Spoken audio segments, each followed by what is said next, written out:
जिसने भगवत गीता को पढ़ा है, गंगा जल के एक बूंद भी आचमन किया है, एक बार भगवान श्री कृष्ण की पूजा कर ली है, यमराज उसकी तरफ आंख उठा के भी नहीं देखेंगे। एक बार भगवत गीता पढ़ा, एक बार गंगा जल का आचमन किया, एक बार भगवान श्री कृष्ण की अर्चना वंदना कर ली, तो यमराज कभी उसकी तरफ नहीं देखेंगे। इसलिए एक बार का जब इतना महत्व है तो तू हर समय भज गोविंदम भज गोविंदम भज गोविंदम मूढ़मते, हर समय गोविंद का भजन कर, गोविंद का भजन। अरे मूढ़मती, तेरा कोई साथ नहीं देगा, तू गोविंद का भजन कर। कहते हैं कि ये भजन की अवस्था नहीं है, तो कब भजन की अवस्था होती? बाल्यावस्था खेल कूद में चली गई, जवानी स्त्री में आसक्त भोग में चली गई, वृद्धावस्था रुपया पैसा नाती पनातीन की चिंता में चली गई, तो परब्रह्म परमात्मा का भजन करने की कौन सी अवस्था है? अरे जब से होश हो जाए तभी से भजन शुरू कर दो। चेतना जागृत हो, बुद्धि काम करने लगे, राधा राधा राधा गोविंद गोविंद गोविंद भजन करे। अरे मूढ़, कोई तेरा साथ देने वाला नहीं, इसलिए भज गोविंदम भज गोविंदम। इस संसार में बार बार जन्म होता है, बार बार मरण होता है, बार बार 9 महीने माता के गर्भ में रहना पड़ता है। अब तो होश संभाल ले, मनुष्य शरीर मिला है, भगवान श्री कृष्ण की शरण में आ जा और इस अपार संसार से पार हो जा, और हर क्षण गोविंद गोविंद गोविंद ऐसा रट, नहीं बार बार जन्म मरण के चक्र से तुझे कोई नहीं बचा सकता है। रात गई, दिन गए, पक्ष गया, कृष्ण पक्ष शुक्ल पक्ष, महीना गया, अयन उत्तरायण दक्षिणायन, वर्ष गए, कितने वर्ष गए, अब भी तुझे होश नहीं। तू यहां लोगों से राग द्वेष में फंसा है। अरे तेरी मृत्यु का समय आ रहा है, परम पद पहुंचने का उपाय कर।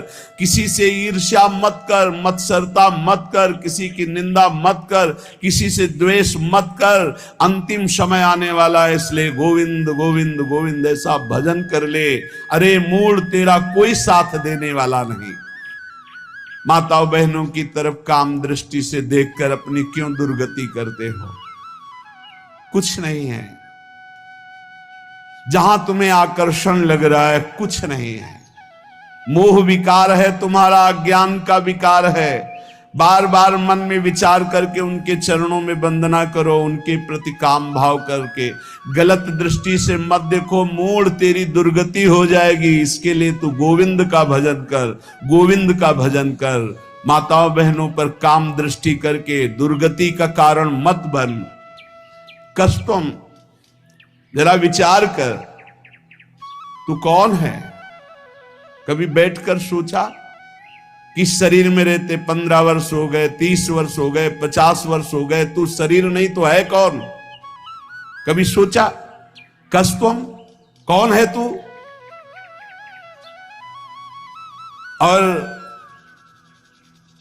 कोहम कुतः आयाता, मैं कौन हूं, कहां से आया हूं? कामे जननी कोमे ताता, असली में मेरा पिता कौन है, माता कौन है? ये तो बनावटी है, कुछ समय के लिए छूट जाएगा शरीर। ये शरीर संबंधी माता पिता है, लेकिन मैं कौन हूं? मैं कहां से आया हूं? मुझे कहां जाना है? मेरा असली कौन संबंधी है? कभी विचार किया? नहीं विचार किया, इसीलिए संसार में फंस गया।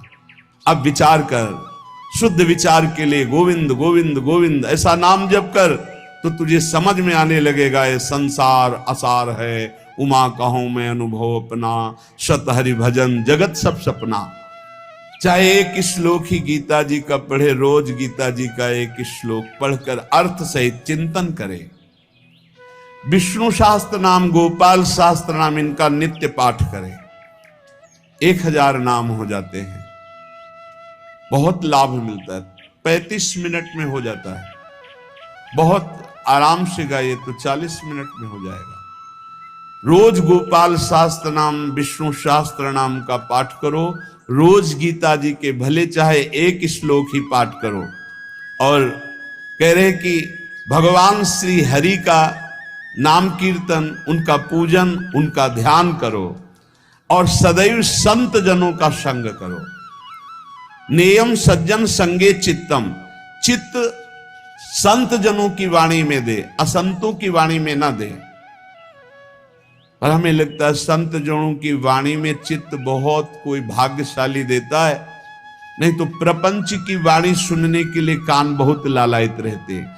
देयम दीन जनाय च वित्तम, यदि भगवान ने तुम्हें धन दिया है तो तुम उस धन का सदुपयोग करो, ऐसी जगह सेवा में लगाओ जो भगवान के अनुराग में चल रहे हैं, भगवान के भजन में लगे हुए हैं, गौ सेवा है, या ऐसे जो गरीब हैं, औषधि के लिए परेशान हैं, उनको औषधि का व्यवस्था कर दे।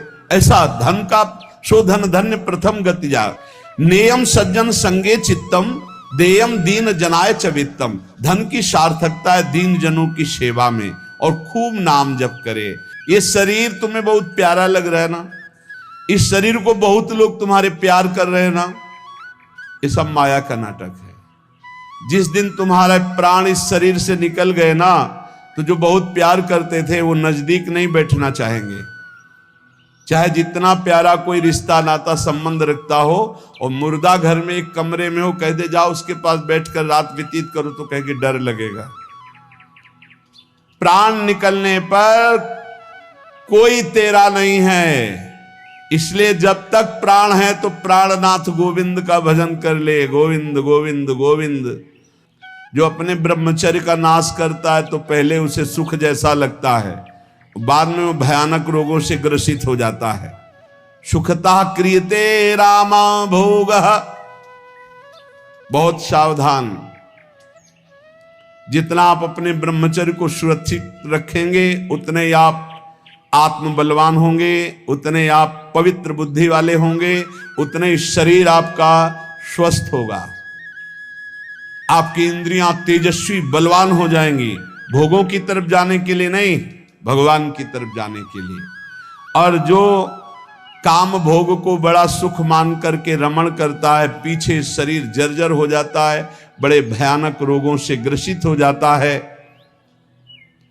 भाई संसार में सब छूटना है, मरना है, तो सच्चिदानंद को प्राप्त कर लो। लेकिन इसी का उल्टा दुष्ट लोग सोचते हैं, जब मरना ही है तो खूब मनमानी करके मरेंगे। और विवेकी जन, संत जन जो साधु स्वभाव के, कि जब मरना ही है तो पापाचरण क्यों करना है, मुझे अच्छे आचरण करके उत्तम गति को प्राप्त करना है। इसलिए कोई भी पापाचरण मत करो। पापाचरण जन्म जन्मांतर में तुम्हें दुख ही प्रदान करेगा।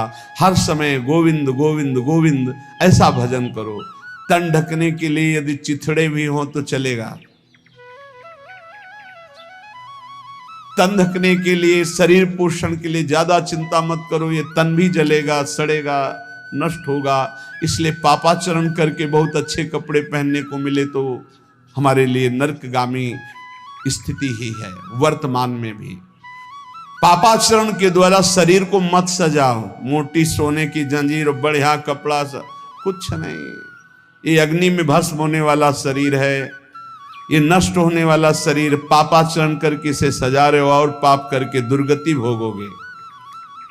एक मार्ग है ऐसा जो तुम्हें इस जन्म में पुण्य और पाप दोनों से बचाकर भगवत प्राप्ति करा दे। वो भगवान का मार्ग है। न मैं हूं, न तू है, न ये संसार है, एकमात्र भगवान है। इसलिए भगवान की शरण में हो जा और गोविंद गोविंद गोविंद ऐसा भजन कर। चाहे गंगा सागर चले जाओ, चाहे बड़े बड़े उपवास कर लो, चाहे बड़े बड़े दान कर लो, जब तक भजन नहीं करोगे तब तक ज्ञान नहीं होगा। क्या ज्ञान? ये संसार में एकमात्र वासुदेव हैं। बहु नाम जन्म नावंते ज्ञानवान माम प्रपद्यते वासुदेवा सर्वमित सा महात्मा सुदुर्लभा। एकमात्र भगवान सर्वत्र है। ये अनुभूति जब तक नहीं होगी तब तक संसार चक्र में तुम्हें बार बार आना पड़ेगा। तो ये ज्ञान कैसे होगा? बोले निरंतर नाम जप करने से। चाहे गंगा सागर दौड़ आओ, चाहे बड़े बड़े उपवास कर लो, चाहे खूब दान कर लो, जब तक भजन नहीं करोगे तब तक शुद्ध ज्ञान नहीं होगा। और शुद्ध ज्ञान हुए बिना सर्वान वस्तुतया निरीक्ष परम स्वाराध्य बुद्धिर्मम, आपको भगवत प्राप्ति नहीं होगी। इसीलिए कह रहे बार बार गोविंद का भजन कर, बार बार गोविंद का भजन कर। श्रीपाद प्रबोधानंद जी इसीलिए कह रहे अलम कश्यापि संगत्या तब आलम शास्त्र कर्म भी। जीव भगवान से विमुख होकर संसार को सत्य मानकर इंद्रियों के द्वारा भोगे जाने वाले विषयों में सुख बुद्धि करके, धन मान प्रतिष्ठा कीर्ति इनमें सुख बुद्धि करके वो भगवान से विमुख हो गया है। वो अज्ञान में ही अपने को सुखी मानता है। कोई बिरला ऐसा है जो अज्ञान का त्याग करके भगवान की शुद्ध भक्ति में अपने चित्त को जोड़ पाता है। श्रीपाद कह रहे हैं बिना वृंदावन की कृपा के, बिना वृंदावन के रसिकों का संग किए, बिना वृंदावन की रजरानी का सेवन किए प्रेम लक्षणा भक्ति जागृत नहीं होती। क्योंकि प्रेम समुद्र है वृंदावन, और हमारे अनंत जन्मों के ऐसे अपराध, इस जन्मों के ऐसे पाप हैं जो विशुद्ध प्रेम लक्षणा भक्ति में प्रवेश होने नहीं देंगे। तो इन महत् पापों का नाश श्रीधाम वृंदावन का आश्रय वास ये नष्ट कर देता है, बड़े बड़े अपराधों को धूल धूसरित कर देता है।